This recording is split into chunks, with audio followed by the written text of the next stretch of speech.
The leading industrialist Jamshyd Godrej favours green growth in the infrastructure sector while striving to achieve rapid economic growth and elevate poverty in the country.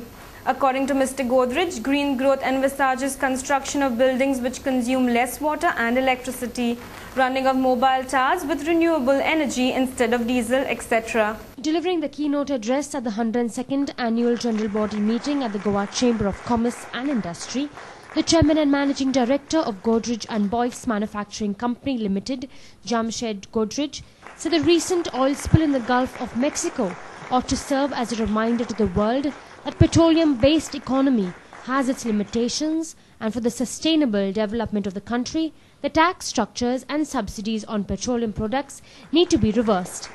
He favoured subsidies to renewable energy resources and practices. But our biggest minus has been infrastructure. And the fact is that today, because we don't have the infrastructure that China does, we are being held back. But there is a good side to that, which is that because the infrastructure that we need has still not been built, the opportunity to build it in the right way exists now. And that's where green growth comes in. What has happened over the last many decades is that the tax structure and the subsidy structure that exists today, not only in our economy, in most economies around the world, has given a bias to petroleum products. In effect, you are subsidizing, the taxpayer is subsidizing petroleum products and coal, and actually putting a tax on renewables. If we look at this paradigm and turn it upside down and put it on its head and create a situation where the entire subsidy situation which exists today for petroleum products and coal is completely removed, and in fact a tax on carbon is actually placed, even a small tax on carbon, I think you will find in a very, very short time that what is known as grid parity for renewables can be achieved within a decade.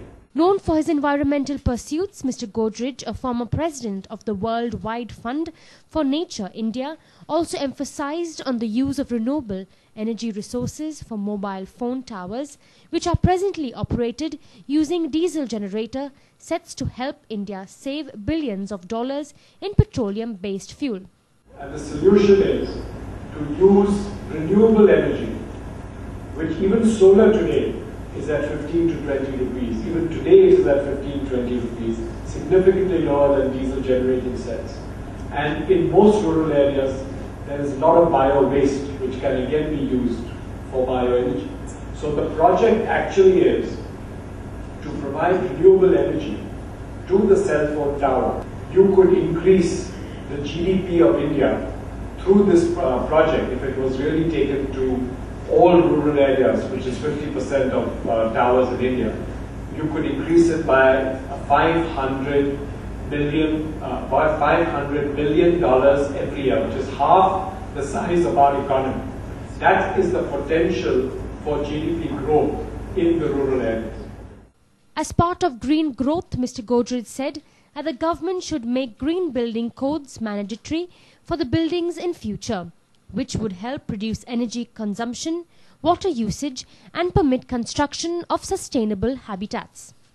The whole idea of sustainable building codes is that every single new building is built to a sustainable building code, which means that its footprint in terms of energy, its footprint in terms of use of water and recycling of water, the daylighting that allows the building to use less electricity for lighting the building internally during daylight hours.